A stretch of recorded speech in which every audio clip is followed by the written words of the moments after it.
இந்த வீடியோ நமக்கு ஸ்பான்சர் பண்ணுறது பைமோட் இ ஷாப்பிங். இந்த ஆப்பில் வீட்டுக்கு தேவையான கிராசரி ஐட்டம் எல்லாமே வீட்டிலேருந்தே நீங்கள் பர்ச்சேஸ் பண்ணிக்கலாம்.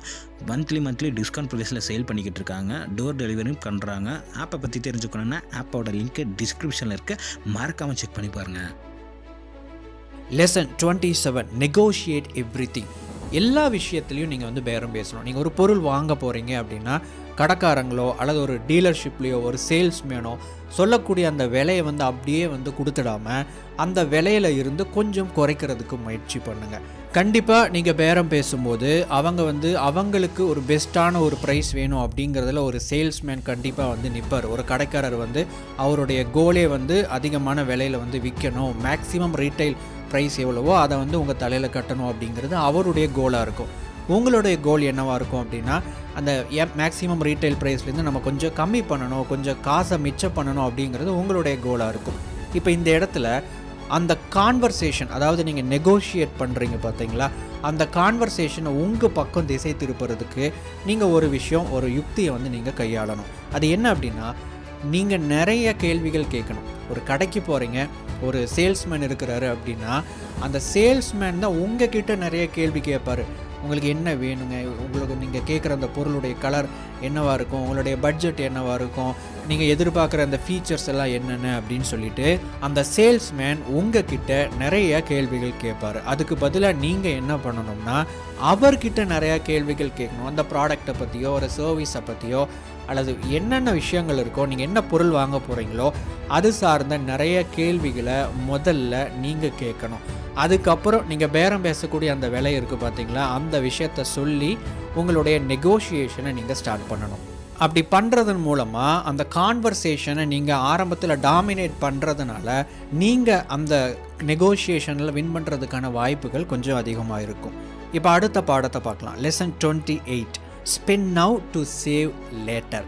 இப்போ நீங்கள் செலவு பண்ணினீங்க அப்படின்னா பின்னாடி நீங்கள் நிறையா பணத்தை மிச்சப்படுத்தலாம். இது என்ன பிரின்சிபல் அப்படின்னு பார்த்தீங்கன்னா அதில் ரெண்டு முக்கியமான விஷயங்கள் இருக்குது. ஒன்று மெயின்டெனன்ஸ்.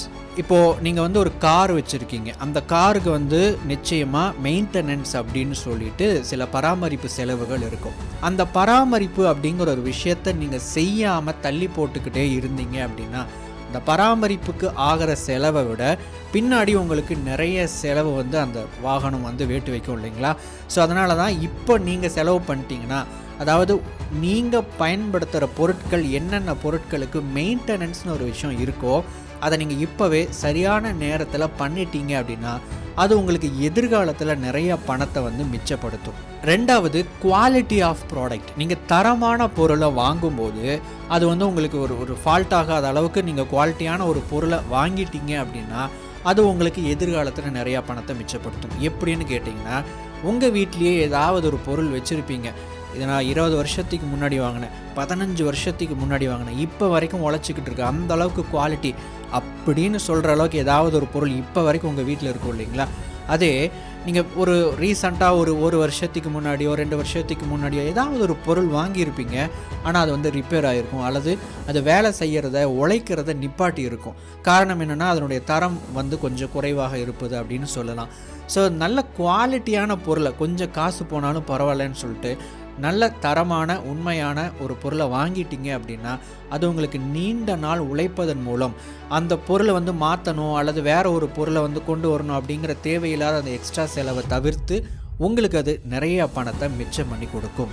நண்பர்களே, இந்த 2 பாடங்கள் உங்களுக்கு யூஸ்ஃபுல்லாக இருந்திருக்கும் அப்படின்னு நான் நம்புகிறேன். அடுத்த வீடியோ பதிவில் இந்த புத்தகத்தில் இருக்கக்கூடிய மிச்சம் இருக்கக்கூடிய பாடங்களையும் நாம் பார்க்க இருக்கிறோம்.